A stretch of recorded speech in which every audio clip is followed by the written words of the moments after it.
Hey, Dave Melinda here, Positive Polarity Podcast. Hope things are going awesome for you. As you know, I do my best to find the best of the best. And I actually found, you're going to be super excited about this, I found a customer experience doctor. Okay. Now, before you just turn the channel, give us a minute because this is going to be some really awesome stuff. So I have Dr. Kelly Henry with us today. How are you, Dr. Henry? How are you? I'm fantastic, Dave. I appreciate the opportunity to be on your show. Yeah, absolutely. Super excited. It's rare to find somebody that is actually as passionate about customer service and the customer experience as I am. I was honored to be able to write an Amazon #1 best-selling book about the customer experience. So I'm so excited. Thanks for jumping on the show. So tell me a little bit about the doctor thing, just so we can kind of get that out there for probably for legal purposes. No problem. I'm a retired chiropractor, so I practiced for 20 years, mainly in New Mexico. Loved it, loved taking care of patients, was able to grow a couple of practices. I had a satellite clinic in my main practice and grow them to some great levels. Loved the interaction with patients, loved treating them. Still have a passion for chiropractic, but had some other things on my mind to do, and that's why I shifted gears and I'm coaching and consulting now. But that's my backstory. That's so cool. And, we get a lot of people on, and we have a lot of listeners that are, they have this entrepreneur idea and they just don't know how to turn it into an actual, future for them, a career. So do you mind telling us how you transitioned from chiropractic to coaching? I mean, that seems like a pretty big jump. So I'm just curious, was the family on board with that? What were you thinking? Well, was it a binge drinking night? I mean, I'm just curious, what was that impetus that made that jump? Because like you said, you had a successful chiropractic business, but yet you are now coaching. So, fill us in on that if you don't mind on that, Kelly. Absolutely. There's a couple different layers to it. So I was fortunate to buy out a couple of chiropractors through my career, Okay. and they were retiring. And unfortunately, they were retiring in their 60s and really kind of gone past their prime. Really didn't have much left in their practices for me to buy, which is good for me, but bad for them. And Sure. so I just made a mental note of that if at some point I'm going to retire and sell out, I'm going to sell out on top and not wait till I have nothing left to offer. So Sure. back in 2017, it just felt like I was led to, hey, it's time to shift gears. It's time to do something different. And so I was able to sell my practices. Um, I've been coached for years, Okay. for about 17, 18 years. I've seen the impact of it. I've seen what it's done for me personally, what it's done for my business. And so I knew I wanted to move into that arena. And then customer service is something I kind of backed into in my practices, but something that I saw just the phenomenal benefits of it and how it, again, helped my businesses grow and sustain and just made me that much more successful. Sure. And so I saw the impact of that. And so I just meshed the two together. And that's how I got to be a coach in the customer experience, the customer service niche. The transition has been, it's been good, but not without ups and downs and obstacles, obviously. The thing I would encourage listeners to do is, I was fortunate to kind of make a clean cut and move in, but obviously I had some income to sustain and to help me along the way. That's the thing you need to be careful of. If, you have a steady paying job and, like you said, don't have a night of binge drinking Yeah. and, call up the boss, said, I'm out of here, send my last paycheck. I'm going to be a coach. Yeah, No, you exactly. Yep. know, get your side hustle going, Yeah. build it up gradually. And then when it replaces your initial income, then you can shift gears and move along that way. So I was fortunate in that regard. That's The other awesome. thing that I encourage as far as mindset, for anybody starting out or starting a new venture, moving into the entrepreneurial space is just to keep focused on moving forward.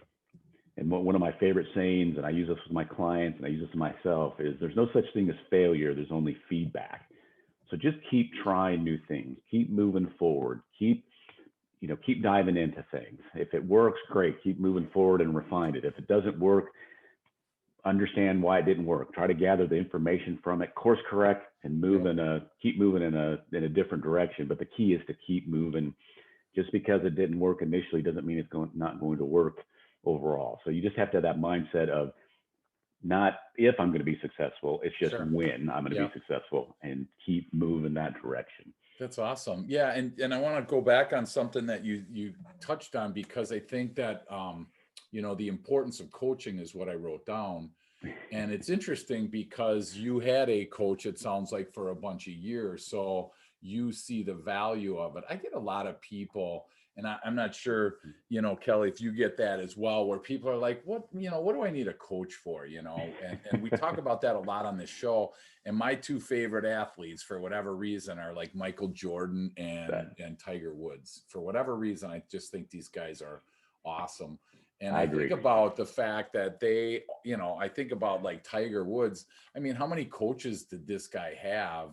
And there's part of the entrepreneur brain that thinks, what are you going to tell me? What are you going to teach me? So I get that. So I'm sure Tiger's like, what, you've never, swung, or you've never done this in your life. How do you know that? Right. So I appreciate the fact that you enjoy that, the coaching piece, and not only from doing it, but also from being coached. Absolutely. And I'm still being coached. So and like you mentioned, that, the best of the best, the most successful, I guarantee if you look, the vast majority of them, 95, 99% of them have been coached and are still being coached. If you really want to look at the brass tacks on it. So. Right. Yeah, that's awesome. And I think about Phil Jackson. It's like, what would Phil Jackson, possibly the coach of the Bulls, be able to tell Michael Jordan? And it was interesting because if you do a little research, you realize that Michael Jordan would at times get outside of his, skin, so to speak, get a little bit egotistical, and it was Phil Jackson's job to kind of, bring him back down to earth. So rein him back in, you bet. Yeah. So, whatever the actual reason is for a coach, I highly encourage people, to have a coach. If you can't afford one, find an accountability partner, have somebody in your life that holds you accountable. We do sales advantage roundtables. We do different, accountability roundtables around the country, because that accountability piece is really important, so whatever your reason for coaching, in this case, Kelly, I appreciate that you took that jump, because we really need more authentic coaches out there that are willing to come alongside somebody, and help them. So absolutely. Yeah. So specifically then, so you jump into coaching and you see this customer service, customer experience kind of area. What's your definition of good customer service? When those words come into your mind, what kind of, things do you think of at that point? Well, my simple definition that I spew and I give to my clients and potential clients, or whenever I'm speaking, is it's a relentless focus on the customer and making them feel their best anytime they interact with you or your business. So it's basically just making the customers feel valued every time they interact with you. That's awesome. That's the bottom line. That's the simple explanation. If you can grasp that, then you can build off of that and lay a pretty good foundation for having better customer service. And it sure seems like that's way too simple, Kelly. I got to say, right? It just seems like, okay, where's the 42-point PowerPoint presentation? Where's all this, research and all that? And it's funny because I remember I was doing work for a client, a retail client, and we actually, I walked around their area of right around the cash register, and there were 4 signs that were up that were negative, like no returns on clearance items, no checks, they had all this stuff, and it was interesting because I took pictures. I was doing a half-day training there, and during a break, I walked around, took pictures, put it into my PowerPoint presentation, whenever we resumed, and they're looking at these and they're going, that's not us, I mean, and it's so interesting because there's a lot of people that have a blind spot when it comes to their customer experience. And so when I appreciate the simple piece of focus on the customer. Why are we not doing this, Kelly? I mean, what's going on here? Well, a couple of things. That is a simple definition.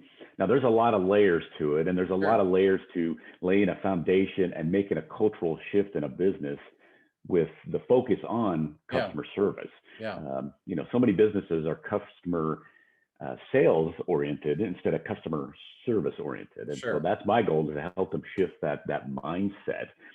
But I think you hit the nail on the head where you said there's a blind spot, and there's most businesses. If you ask them, hey, do you provide great customer service? Oh yeah, yeah, yeah, Yeah. yeah. Oh yeah, we do, Yeah. we do.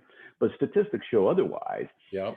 and most businesses have pieces of good customer service. They do a little bit of this and a little bit of that, and because they do a little bit and a little bit of that, they think, oh yeah, we provide great customer service. Right. And Yep. so they, just like anything, if you don't see a problem, or if you feel like you don't have an issue with it, you don't look at a solution, or you don't look at it bettering it. Right. Yep. If I feel like I'm healthy, I Yeah. don't hurt anywhere, I'm pretty healthy, well, there's no reason for me to exercise or go to the doctor. I'm Sure. perfectly fine. There's not necessarily any symptoms. Right. And so they're blinded to, well, this hole and this hole, and we're doing this wrong, and we're pushing customers out this way, and we've got these negative signs up that are creating a negative, mark in the back of the customer's mind, and they don't see where that is causing them to not have the retention of customers they should have, not making the sales they should have. And when that doesn't happen, obviously they're not making the profit that they should be or would want, obviously. So, Sure. Sure. like you said, there's blind spots there that we have to help those businesses understand that, hey, you're not seeing everything. Let's look at this a little bit wider frame, and then fill in the holes, and see the benefits as you do that. Yeah, and that's so cool. That's really why, and I think about it as the reason a coach really helps is with the blind spots. And I'm my second book, I'm about 20% done, is called What Blind Spots, because it's about business blind spots, because we don't know what we don't know. And I coach people, and some people want to challenge me on it, which is fine. I You mean, bet. if I laugh when I think about Charles Barkley and his golf swing, and how like awkward it is, and how long it took him to kind of work through. You'd think it wouldn't be that hard, right? And so that's where I think it's fun to be a coach, to see the start and then see what they can move into. So um Absolutely. but I think that, I appreciate the mindset two piece that you talked about, Kelly, because there is such a importance in that mindset of, it's easy to get defeated. It's easy, especially in 2020, to allow all the circumstances of life to, pile up, and then they actually weigh more than the positive things that are going on. So, for me Absolutely. personally, I make sure that every day I'm laying out the things that I'm grateful for, but that's like from a coach's perspective, when people are going down that negative rabbit hole, that's kind of my job and your job to kind of pull them out of that, because again, they might not even know that they're doing it. So Exactly. And it's funny you say that, because that's one of the core pieces of my coaching and my programs. In fact, it's the very first piece, is helping to establish a positive mindset. One, to me, that is the basis of success, is yeah. to get that positive mindset. It doesn't make everything hunky dory in your life. That's not what it Right. is. Yep. But it helps you to look at things differently. That, yeah, if I have an issue, well, that's okay. I'm going to learn from it, and I'm going to make something positive out of it. I'm going to learn from it and help it use it to make me more successful. And so it's helping to establish that. And then having that positive mindset just goes hand in hand with laying the foundation of customer service. I mean, it's Right. hard to, if you have a negative mindset, and that's all you look at and that's all you focus on, it's hard to turn around, put a smile on your face, and try to treat customers well and Yeah. value them. So those go hand in hand with the positive mindset, going into better customer service. Well, and that was the research that was missing, that's what caused me to write my book. Was, it talks, I found the intersection of an engaged team and, in improving the customer experience. So when you have a strong team, you tend to have a strong customer experience. When you have a weak team, you tend to have a weak customer experience. And there's a ton of work out there and research on how to strengthen your team. And there's a lot of research on how to improve the customer experience. But we took it and combined that together. And like you said, it's hard for somebody to show up at work, not engaged in their job. They're not really interested in the customer. They just are punching a clock. For them to like go to have such an awesome customer experience, they're not focusing on the customer. How often are they focusing on getting the customer off the phone, getting them down the road to the next department or whatever, and we're consumers. So that's the cool part about, I think, customer experience is we're able to tell people. I know when I train people, I'm like, hey, think about this from your perspective as a consumer. When's the last time you had a bad experience? We go for local Mexican. We just love Mexican food. And there's one place Amen. that they just are over the top with how awesome they are. And then we try and go somewhere else, and it might not be bad, but it isn't over the top. I look at my wife and I'm like, why did we do this again? And so especially now during the spot where, small businesses some of them are struggling, we're trying to, really, cater to the ones that are doing a great job. And I don't know if it's just me, or are you finding that customer experience is becoming more top of mind for people as life progresses? I believe they are, and especially in this day and time and what we're dealing with the the circumstances Yeah. of this year. People are holding on to money a little bit tighter, and typically when people are holding on to money, they're going to look a little more stringently at customer experiences and customer service. And they're not going to have as much discretionary income, and so those two go hand in hand. And I've talked to businesses about this. I said, now is the time. It's more important really now than ever to up your customer experience, customer service game, for that very reason, because people are looking at it differently and they're being more stringent. And if you don't match up, if you aren't top of your game, they're going to have a wandering eye, and they're going to be down the street and moving to your competitor real quick. Like, It's isn't it crazy? I mean, the statistics are so blatant, showing that a better experience, people will pay more, they'll shop more often with you, they'll tell more people about you. I mean, there is no downside to customer experience, to improving your customer experience, other than the mental attitude. I mean, it's so funny because I've done work with a remodeler, I have this remodeler client in the past that I've done work with, and I've known them for years. I grew up in the construction industry. And so it was interesting because they said in the 20 or 30 years, whatever, that they've been doing this, they've never charged for a warranty issue. So let's say you have an addition put on your house, Kelly, and, let's say, I don't know, something breaks, right? Well, they don't come out there and say, oh my gosh, it's going to be $5,000. They just fix it. And so, and it was like, that's their customer experience, which was awesome. But I'm like, you guys, let's market this. Let's tell the world about it. They're like, oh, we don't want to tell people about it. They're going to take advantage of us, and there's maybe a small percentage, and I don't want to, I'm guessing 2%, but it could be more. There's a small percentage of people that definitely will take advantage of something, right? It's crazy, though, that we don't do something because of the small percentage of people that are going to take advantage of you. And so I don't know if you run into that as well, but that's kind of been my experience. And yeah, I deal with that all the time with clients, that they make these rules up. They got stiffed once, they had a problem once, and then they make this rule up that affects 99% of their customers because the 1%, messed them up or took advantage of them. And to be honest with you, point the fingers right at me. I had a time in my chiropractic clinics where I did that. And one of my coaches called me on that. Listen, knock it off. Quit punishing 90% of your patients because somebody took advantage of you. Get rid of that. Do your due diligence. make the 99% happy and don't worry about the 1%. Right. So Absolutely. And I've made that for me in my coaching. I tell people, if you don't like this, don't pay for it. I'm going to tell you right up front, if you don't leave this session, this time, whatever, this exercise better than you came into it, and you're really authentically didn't learn anything, didn't move your personal or your professional career forward, I don't even want your money, because I obviously didn't do what I was supposed to do.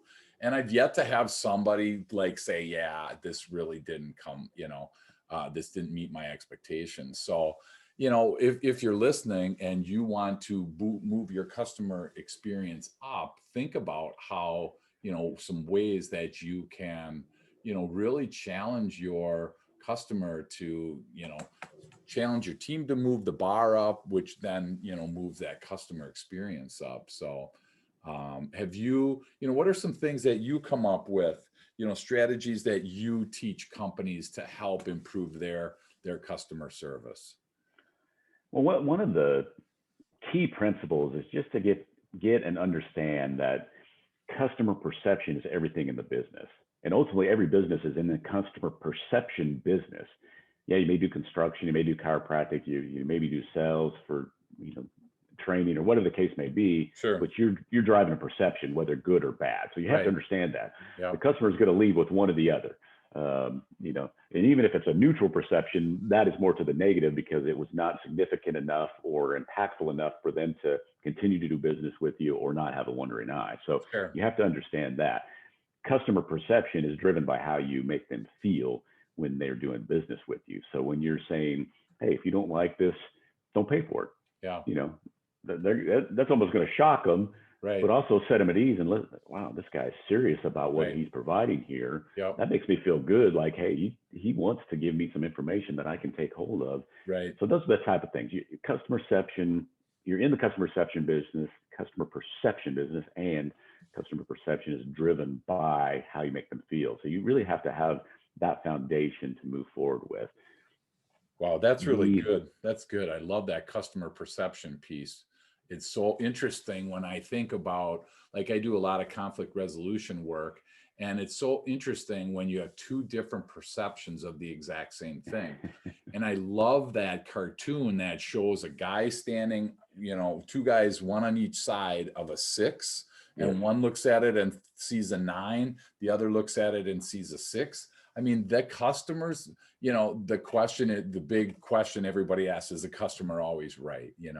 And whatever your answer is, yes, no, or maybe, or whatever, there's always another side to this. So I thank you for sharing that, because the customer's perception, at the end of the day, they're the ones that have the money. So if you, however you slice it, dice it, if you don't appeal to their perception, if you don't allow them to have their perception, it's really hard for us to move forward. So absolutely. So, and that's like you said there too, the perception and is the customer wrong, the rule of, can the customer be wrong? Or rule number one, right. The customer is always right. Rule number Right. 2 is, if they're wrong, refer to rule number 1. Right. The customers are wrong. They can be wrong, but you have to realize they're still your customer. So your job is not to belittle them, make them see the light, make them see their error, their ways. That's not what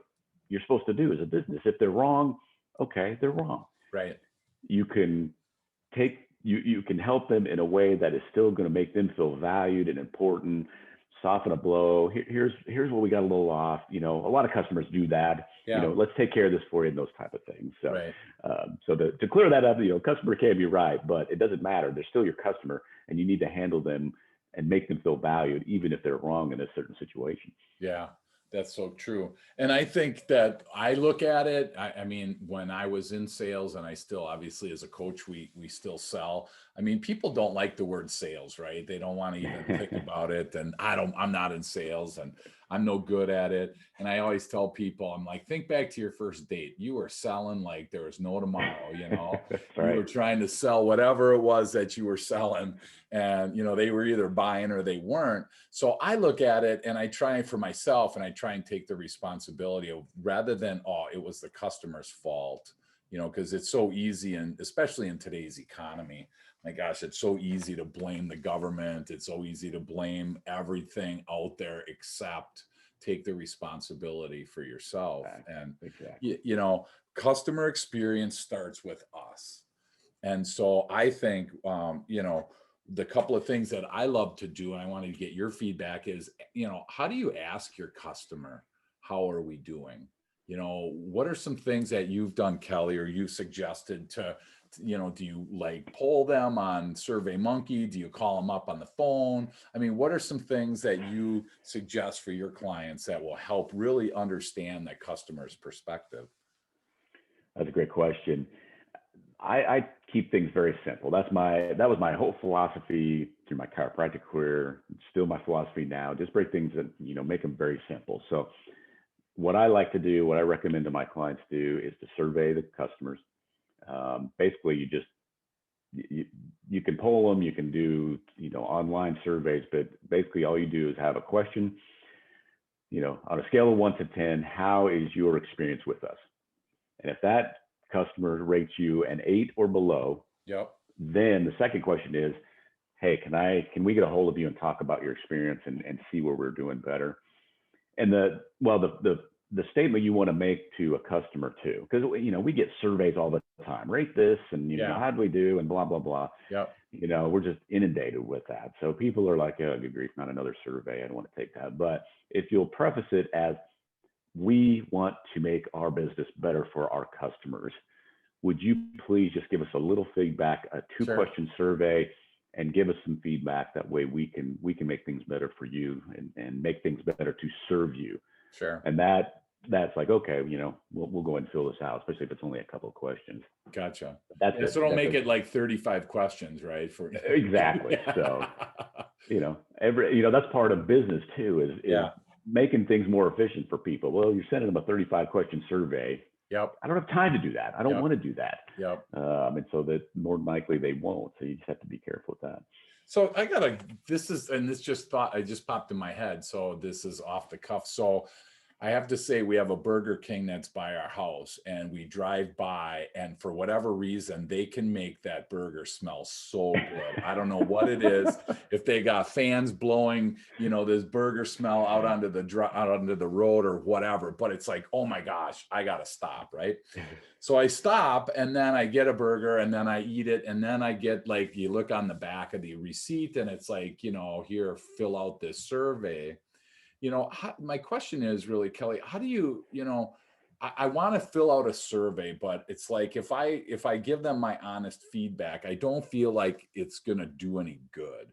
I feel like it goes into this big vat of all other millions of people, and I turn into a number. So just thinking outside the box, how could we really work this to where, if I'm going to do a survey about your company, number one, you're going to acknowledge me. Number two, you're going to say thank you for that and really talk about the potential of implementing that stuff.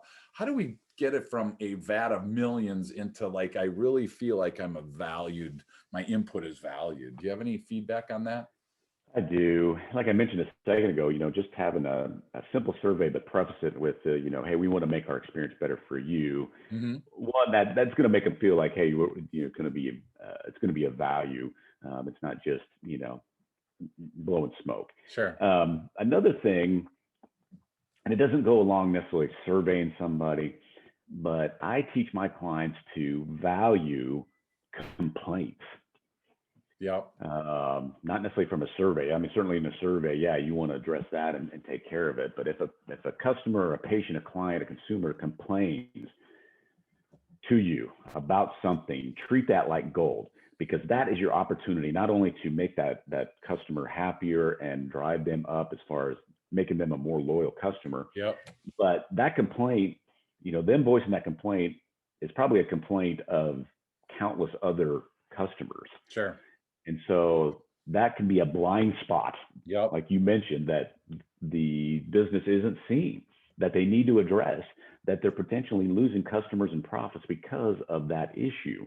And I read a book, and I wish I remember the author's name, but it was called Hug Your Haters. And that's what it was about. You get a complaint, man, those are gold. That is your opportunity to better your business and make it better in reference to customer service. So that really makes a consumer feel like, hey, they are serious about them when, you know, they're addressing this. And there's a story in that book about a restaurant, I believe it was in New York, that, you know, people who complained online and said this was a terrible experience, they would invite those consumers back into the restaurant after hours, feed them for free, Yep. a better understanding why they had a bad experience, so that restaurant could take care of those issues. Right. And you know, how powerful is that for those consumers? And Yep. again, that would drive up that loyalty factor for that business. Jay Barr. Jay Bart, thank you. Yep. No worries. Fantastic book. I should have remembered that, but That's all right. So yeah, hug your haters. So embrace, you know, how to embrace complaints. You know, and I tell people the same exact thing in that situation, Kelly, is that, you know, it's funny when I think about it now, I go, hey, you know what? On line one, there's a gift for you. And, you know, the average sales professional's thinking, oh, great, there's an order on line one, right? And it turns out to be a complaint. If we don't look at a complaint as a gift, we have really missed the boat, right? Absolutely. And so often, and, you know, we could stereotype and say, you know, credit card companies or utilities or cable or whatever, you know, the people that we've interacted with as consumers, you know, and they've made a huge shift in the last few years. But think back earlier, you know, in the 80s and 90s, you know, you were an interruption in their day, you know, and the last thing that you really they needed was you telling them, you know, something about your unhappiness, right? And so I think that there is some shift there, but I think asking customers is really a great way to understand. And when I do my customer service training, it's interesting because the statistic that we talk about is, you know, the question got asked to a bunch of companies is, you know, do you think your company offers a superior customer service? You know, superior means really like high end, best of the best. You're up in the top, you know, echelon. The people that got the survey back, you know, it was an over 80%. I want to say 87, but it was somewhere over 80% of companies said, yes, you know what? We really offer superior customer service. Well, the people that were doing the survey were kind of like, yeah, that doesn't seem right, right? So they go a step further and they ask the customers of these people, all these people that then responded and said, you know, tell me about your experience. Do they offer a superior customer experience? The response there was 13%. So, you know, there's this huge misconception that, hey, I'm delivering this outstanding customer service. I'm thinking 8 out of 9 times, and the customer's like, nah, it's really 1 out of 10, you know? Right. So, I mean, I wish that right there would get people to pick up the phone and call you and call me and say, hey, help us with our, you know, customer experience. Do you have any understanding or feeling why it's kind of like hard to sell this at times for people? Before I answer that question, I'm just laughing because I use that study and that statistic all the time too. Yeah. It's a fantastic statistic and study. So, and it goes back to the fact that, you know, that perception, customer perception is everything. It doesn't matter what your business thinks is great customer service. If your customers don't, then it does not matter. You're missing the boat. Now I've lost your question. What was your question again? So no, I was just trying to understand why, you know, with that disparity, why it's so hard sometimes for businesses to jump on this full bore. I mean, it's shocking to me. I was hoping that I'd have people lined up outside the door. I mean, for this particular piece, because I absolutely love to talk about it. And it's hard to sell a customer service training, isn't it? Or it is. And it's, maybe no, it is. I've heard the term and this several times because it's not sexy enough. Sure. for whatever that means. Yeah, you know, it's just not sexy enough. And what I find is, again, that, you know, there's that blind spot, and everybody will raise their hand, you know, oh yeah, customer service is important, and yeah, we already do it. Yeah. And so, you know, If they think you already have it, if they don't feel like it's an issue, well, that's for some other business. Sure. So many businesses get, the purpose of a business is to get a customer, to keep those customers, and to make a profit, to sustain and make a profit so they can continue to grow and stay in business. So many businesses are so focused on just getting new customers. Getting new customers, we'll try to keep them, but that's just not on their radar. Yeah. Or they feel like their customer service is going to do that. And that's where they just don't see where customers are dropping off and dropping out. Yeah. And they wonder why the profits have plateaued or even declined, or, maybe they have minimal growth because they are keeping a few customers, retaining them. But if they'll focus more on you have to market, get new in, but if you'll focus on keeping them, and that's done by customer service, right, that is going to drive growth and profits up exponentially compared to just letting it kind of grow organically. Yeah. My programs are called the 5% bump program. Excellent. That was my next question, was I wanted to understand that. So 5% bump program, fill us in. Well, and the 5% bump is based on a study out of Harvard Business School. And what they found out was if a business will simply create 5% increase in retention rates of their customers, repeat buyers, repeat business, 5%, just increase it by 5%, a measly 5%, it can lead to 25 to 95% increase in profits. Wow. And so that's my goal in my programs as I work with my clients. We just want to drive up your customer retention by a measly 5%. And we do that by changing the culture and improving your customer service. And then let's see how that plays out in your bottom line and increase profits. That's the whole focus. Let's get customers in, but let's focus on keeping those customers in. And that's what's going to make the world a difference.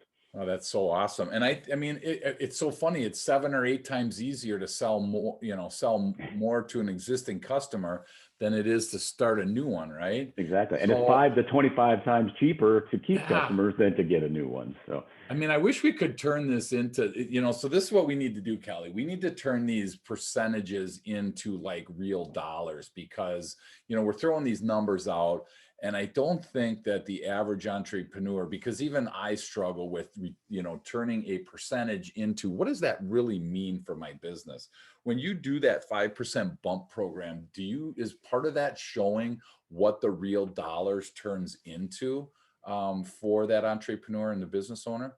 Well, it depends on the business and the business owner, but we've had, $100,000+ increases in less than a year. Okay. A business tripled in like a year and a half, right around a year and a half because of it. So it is that powerful, but it just has to. And the reason it took a year and a half for this particular business to triple is because the business owner didn't quite take hold of it and implement. It was still kind of skittish. He worked with me, but that's good, and didn't finally click it in for about 6 months. So really it was tripled in about a year. And then finally the wheels were turning. They got his rear in gear and got things put in place. And all of a sudden, boom, he's like, man, I figured you were right. I just didn't realize it could be this impactful. Yeah. Wow, that's so cool. Yeah. So that's, and so when I found this formula that I created, it's ST, which is strengthen the team, plus ICE, which is improve the customer experience, it equals P, or profit. I mean, it's a given, that if you strengthen your team and you improve your customer's experience, profit, I mean, it's automatic. It's an if-then scenario. Absolutely. So when you're in the 5% bump program, is that what I really liked about your website was I saw 2 programs that had the dollar amount, showed the number of calls, the investing of time on your end and on my end, if I was the business owner or whatever. So I really appreciate that about that. Do you think about, how do you explain the ROI, the return on the investment on stuff like this? If I'm going to invest X number of dollars with you, what does that look like usually on a return on investment? My goal is to at least a 20% increase on the return on investment. And it's more than that. Sure. I don't want to guarantee anything because like I mentioned with the one of the owners of the business I worked with is, he did not move forward with the information and implement it like he should have. So Yeah. I don't put guarantees out there because it's got, there's got to be some blood in the Yeah. game from the Yeah, client exactly. standpoint. For But sure. 20%, 25%, 30%, and it can happen very quickly if they'll take hold and move forward with it. But the beauty of it is not only are they going to get a return on investment, but they're going to have a better business as far as um, the experience for their employees. And my programs fall right along the lines with what you just said, strengthening the team. Yeah. That's the second foundation principle that my program goes through. You got to have a team that you value and strengthen them in order for them to provide great service. But you'll have a better team. You're going to have less complaints. You're going to have just a happier atmosphere. You're going to have less stress. You're going to have more profits. It's going to enhance sales. Yep. I mean, like you mentioned early on, and I say this to my clients all the time too, you can't go wrong with improving your customer service. Yeah, exactly. Right. There's no downside to it. Right. So why not move forward with it? Yep. It's the greatest, and maybe not the greatest, but it's in the top 3 Yep. of things you can do for a business that are going to increase growth and profits the quickest. Yeah. And it will sustain throughout the business because Yep. valuing customers is never going away. Right. A certain product, a certain service, Yep. whatever the case may be, yeah, those will change and consumers will want different things, but they're never going to stop wanting to be valued and felt or made to feel and be important in a particular business. Yeah. And I think that's so now we're back to the perception thing again, because I think of 3 chunks. I think of me as like on the team. I work for a team. I work for a there's me, there's the company, and the customer. There's like 3 entities. And depending on how you rate those, as the matter of importance, when the company comes before the customer, your experience is going to really struggle. When you come before the company or you come before the customer, that's, there's only one successful way for this to work, right? And it's the customer on top, the company, and then you. Well, in this egotistical society and all about me, and, and again, I struggle with some of those things as well. So I'm not pointing at people. There's times where I'm like, hey, this is my company. I own it. I call the shots. I, right? And whenever I'm saying the customer is not getting the attention that they need. So, if you're listening and that's you, that's why guys like Kelly and I are here, is to help you with that in a kind and gentle way, to be able to just do a little course correcting, like Kelly said early on, because, we as consumers, we can tell when we're on the phone with somebody that wants to be there and versus when somebody that has to be there, and I don't know about you, Kelly, but it's so painful, being a consumer, and whether you're at a restaurant, at a retail, wherever you are, and those people don't want to be there. And maybe it's just my extra sensory perception that I have for customer experience, but boy, I can pick that out in a heartbeat. And so I would agree. We both have a little bit more of a critical eye, but still, people can sense it. Where, like you said, they could care less you're there, or they could care less to be there. Doing their job, and they certainly could care less that you're there trying to buy from them or have them providing a service for you, whatever the case may be. And it comes across loud and clear. Yeah, absolutely. So as we start to come in for a landing, oh my gosh, the time flew, Kelly. So thank you again for hanging out with me. I want to share a story that it was interesting because, I had a company that when I sold it, we were doing about 10 million in annual sales for construction products. And we had a showroom, and we had devised, we put a camera in where someone walked in, there was a camera, so you knew who it was. And it also, the door rang like when it opened, right? And I can remember when someone would come in, you would feel this like, there was like, you're an interruption in my day. Somebody had to answer the door. Somebody had to go and help this customer, right? It was just you kind of got that, like, it wasn't a real healthy thing. It wasn't a positive energy, right? So I saw this, and I remember one day I talked to the people that were answering the door, and I said, "Hey, you guys, come here a second." You know, we talked, and I said, "This was back in the day where the paychecks guy would deliver your paychecks. Remember when he would walk in with a stack of paychecks?"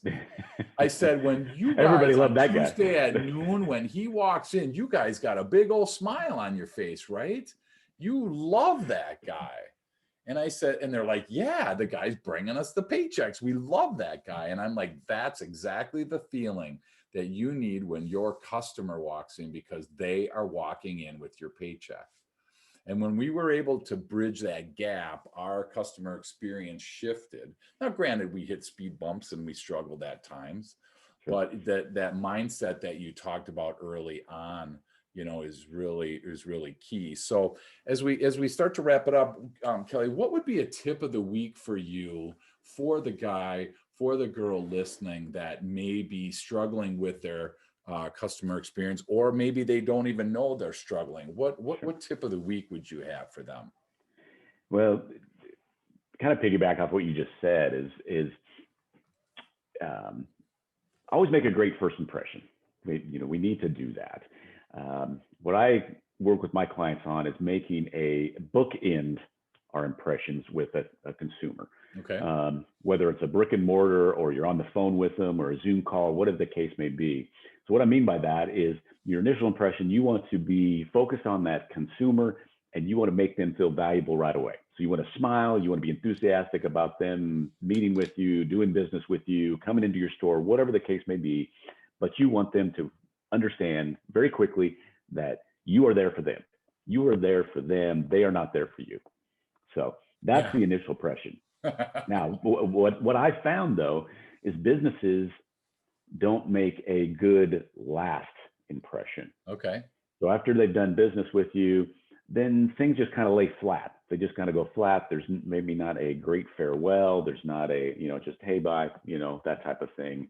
And unfortunately, that's the impression that the customer leaves with. Yeah. They'll forget that initial impression. They maybe remember a little bit, but then, kind of went flat, and there wasn't a whole lot of enthusiasm when I left. So you want to bookend it. You want to make a positive and enthusiastic first impression, and you want to make a positive last impression. Hey, thank you for doing business with you. We appreciate you. We'll see you next time. Have a Merry Christmas, Happy Holidays. You take care, whatever the case may be, but do it with as much enthusiasm as you did on the front end. So bookend that experience. That is incredible to do. So, and it's very impactful. And again, they're going to leave with that last impression being as positive as that first impression. Oh, that's really good. That's a powerful thing. So Thank other thing, and this is a pet peeve of mine, that, we do so much communication via email and text. Sure. And I'll specifically talk to text. Okay. When we text consumers, whether it's an appointment reminder, or whatever the case may be, or whatever entity or whatever message you're trying to get to them, right? Put a please, a thank you, you're welcome. Right? I don't know if I can pull it up right now. I got a couple yesterday that they wanted me to do a survey, and it was just, hey, can you do a survey for me? Let me see if I can find it real quick. Yeah. Here it is. Hey there, this is Vicky with blah, blah, blah. Will you all vote for us for the best of blank? Just a hey. No. Yeah. Hey, really appreciate your business. Yeah. We thank you for doing business with you. Would you please fill this out? We'd greatly appreciate it.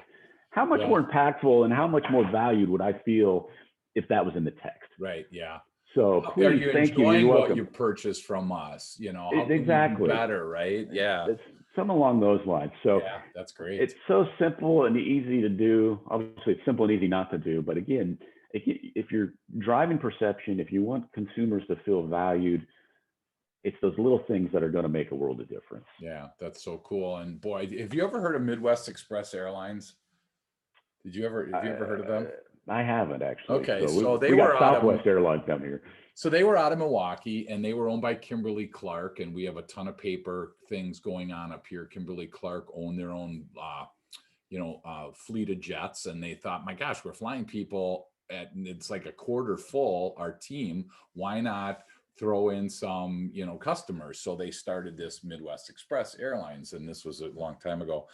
And they used to have only two, it was all first class, 2 across leather seating. I mean, it would be sitting on china, you'd be eating on china, you'd have champagne. I mean, it was top shelf, And interesting about the bookend on the back end, probably about, I'm going to say 30 minutes before you're landing, you're sitting there minding your own business, and all of a sudden you smell, I'm like, chocolate chip cookies. And I'm looking around, and they baked every flight over a certain amount of time. They baked chocolate chip cookies, and they walked through the whole place. And as you were landing, they were giving out homemade, fresh, hot chocolate chip cookies. Good stuff. I mean, you talk about a way to depart, after kind of, flights are kind of boring. Maybe you're working, maybe you're whatever. But, I would fly to San Diego. My family lives in San Diego. So I'd fly out there a lot. And, it was like a 4-hour flight. They had a direct flight, Milwaukee to San Diego. And it was like 4 hours. I'd get some work done. About 3.5 hours in, I'm like, man, this is fantastic. And it made me always want to fly them. So think about something that you can do on the back end, to Kelly's point, something that you can do on the back end that your competitors aren't doing, something that will set you apart, will make people want to come back and do business with you again.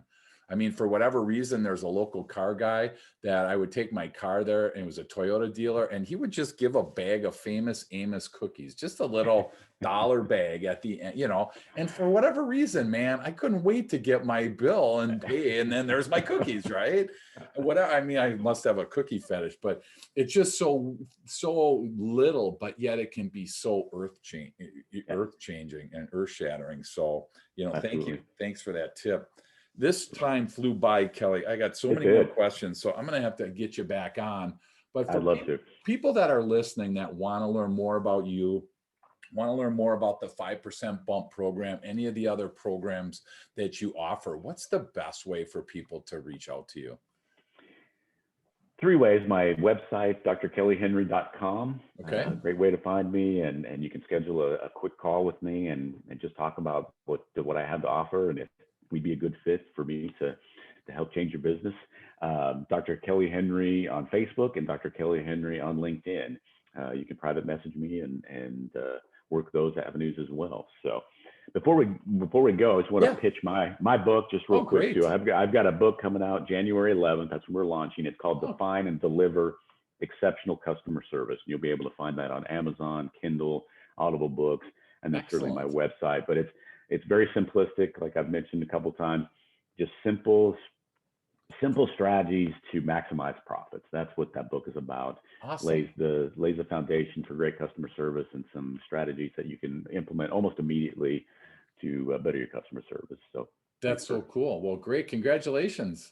Thank you. You too. So I know you have a great book out as well. Yeah. And I'm excited for my next one because, again, blind spots are fun. So, well, Kelly, this has been awesome. I'm super excited. I can't wait to read your book, and I can't wait to learn more about what your thoughts are. I try and train at about a 6th grade level as well, just purely for me, not for my listener, but for me, because if I go higher than that, then I don't even learn from myself. So that's that's no good. So awesome. Well, thank you again, and congrats on the book, and look forward to hopefully seeing you out and about. You speak around the country, I'm assuming, as well? I do. So, of course, virtually right now, but yes, I do. So.